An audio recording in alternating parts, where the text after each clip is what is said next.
Welcome to I news. పశ్చిమ బెంగాల్లో assembly ఎన్నికల వేడి పతాక స్థాయికి చేరుకుంది. వచ్చే నెల ఏప్రిల్ 23, 29 తేదీల్లో 2 విడతల్లో జరగనున్న పోలింగ్ కి ముందు ముఖ్యమంత్రి మమతా బెనర్జీ ఒక సంచలన నిర్ణయం తీసుకున్నారు.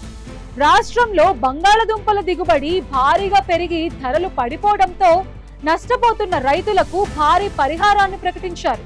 తృణమూల్ కాంగ్రెస్ కు ఓటు వేయండి, బంగాళదుంప రైతులకు న్యాయం చేస్తామంటూ ఆమె నేరుగా పిలుపునిచ్చారు. ఎన్నికల వేళ మమతా వేసిన ఈ అడుగు విపక్షాల్లో కలకలం రేపుతోంది. అసలు ఈ పొటాటో పాలిటిక్స్ వెనుక ఉన్న అసలు కథ ఏంటో ఇప్పుడు చూద్దాం.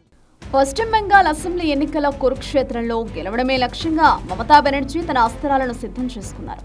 ఈసారి ఆమె దృష్టి రైతులపై, ముఖ్యంగా బంగాళాదుంప పండించే అన్నదాతలపై పడింది. రాష్ట్రంలో ఈ ఏడాది బంగాళాదుంపలు రికార్డు స్థాయిలో దిగుబడి రావడంతో మార్కెట్లో ధరలు దారుణంగా పడిపోయాయి. దీంతో రైతులు తీవ్రంగా నష్టపోతుండడాన్ని గమనించిన దీదీ వారిని ఆకట్టుకునేందుకు రంగంలోకి దిగారు. ఇతర రాష్ట్రాలకు బంగాళాదుంపలు ఎగుమతిపై ఉన్న ఆంక్షలను సడలించడంతో పాటు రైతులకు నష్టపరిహారం అందిస్తామని హామీ ఇచ్చారు. ఈ నిర్ణయం వెనుక బలమైన రాజకీయ వ్యూహం ఉంది. బెంగాల్లో దాదాపు 1.4 కోట్ల మంది రైతులున్నారు. వీరందరికీ కృషక్ బంధు పథకం కింద ఇప్పటికే ఏటా 10,000 రూపాయల ఆర్థిక సాయం అందుతోంది.